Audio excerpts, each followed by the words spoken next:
Lo pernah nggak sih lagi enak-enak scroll atau main game, terus kepikiran, Coba aja waktu yang gua habisin ini bisa dibayar. nah, bayangin kalau ada game yang katanya lu bisa dapetin cuan setara gaji UMR di Jakarta cuma modal main game tiap hari cuy. Kedengarannya ngaco, tapi ya gue juga awalnya mikirnya gitu. Tapi setelah gue ulik-ulik, ternyata ada game MMORPG bernama Lord9 yang bukan cuma seru dimainin, tapi punya sistem ekonomi terbuka yang player driven, alias duitnya bisa ngalir langsung ke lo kalau lu ngerti cara mainnya. Nah, sebelum lu keburu skeptis, kita bahas dulu dari awal. Apa sih Lord9 ini dan kenapa bisa bikin heboh? Oke, let's go. Berlatar di sebuah benua yang dikuasai 9 Lord dan lu berperan sebagai Lord ke-10 yang dipanggil oleh Orpi. Game ini dikembangkan oleh Smilegate, pengembang Lost Ark dan juga Crossfire. Ada fitur menarik di sini. Ada lebih dari 60 kelas atau skill yang bisa lu kombinasikan dan ganti-ganti sesuai kebutuhan. Lu bisa switch build dan senjata cepat di tengah pertarungan. Jadi feel mainnya fleksibel dan gak kaku. Lord9 juga bisa dimainkan di PC maupun HP dengan progres yang nyambung, plus animasi motion capture yang rapi. Bikin pengalaman mainnya konsisten di device manapun. Gameplaynya bergaya MMORPG tradisional, loot, quest, crafting, dan didesain ekonominya terasa lebih player based, bukan pay to win. Ekonomi di game ini benar-benar player driven atau diatur oleh para players, yang dimana lu bisa jual beli item langsung ke pemain lain lewat sistem trading 1 banding 1 dan pasar dalam game. Dan beberapa hari kebelakangan ini udah rilis salah satu fitur yaitu Next Market, yang dimana ini adalah pasar global dalam game yang menggunakan koin kripto sebagai mata uangnya yaitu USDT dan berjalan di blockchain Kaya.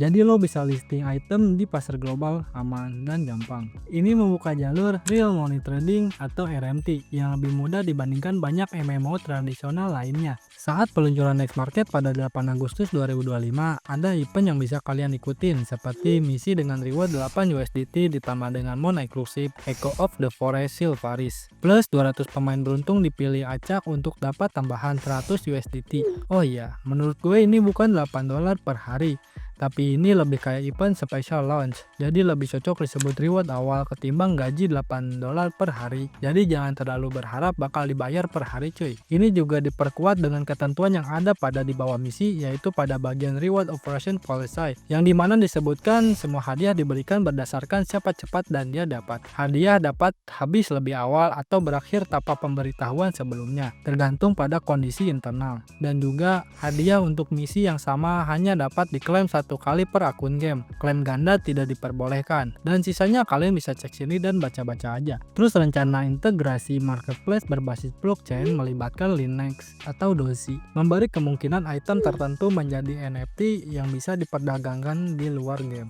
Ini memperbesar peluang barang langka punya nilai nyata di luar permainan. Intinya kalau lu paham pasar dalam suatu game dan paham apa yang pemain lain butuhin, maka lu punya peluang yang lebih tinggi.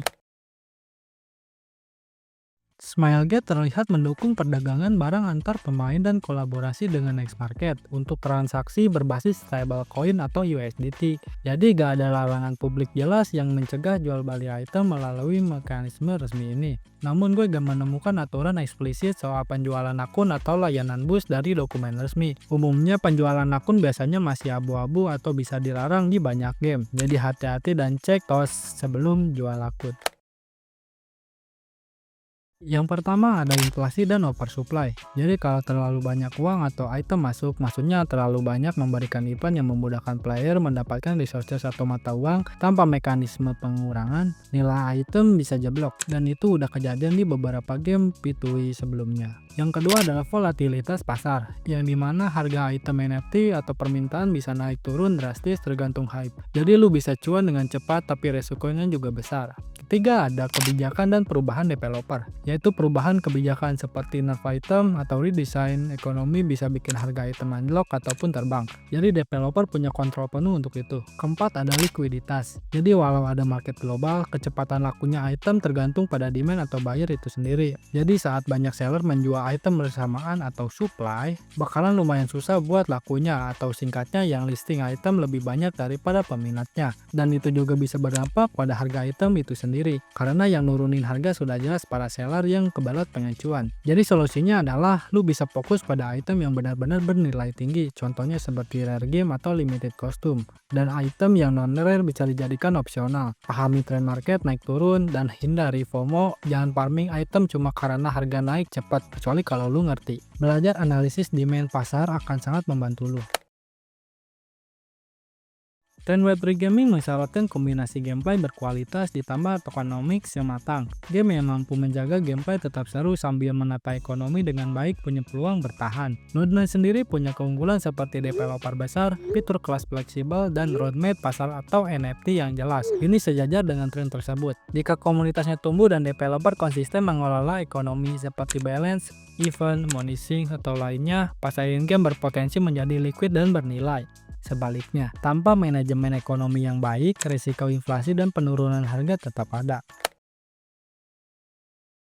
Jadi kesimpulannya, Cloud9 ini adalah MMORPG cross-platform baru yang menonjolkan ekonomi terbuka dan fitur kelas fleksibel. Developer mengizinkan bahkan memfasilitasi perdagangan barang berharga dengan uang nyata melalui Next Market yang baru aja rilis. Ini membuka potensi cuan bagi lu yang anak warnet, atau punya PC nganggur, ataupun punya HP doang. Tapi jangan percaya rumor $8 per hari, karena ini semua peluang dan bonus bukan gaji tetap. Dan kalau lu ngerasa video ini bermanfaat, subscribe, like ke channel ini, dan share ke teman main lo. Lalu tulis di kolom komentar bagian mana yang harus gue bahas lebih dalam. Misalnya NFT di game, atau update next market, atau lu ada saran untuk gue bahas game lain, silahkan langsung drop saja di kolom komentar. Sampai jumpa di video selanjutnya.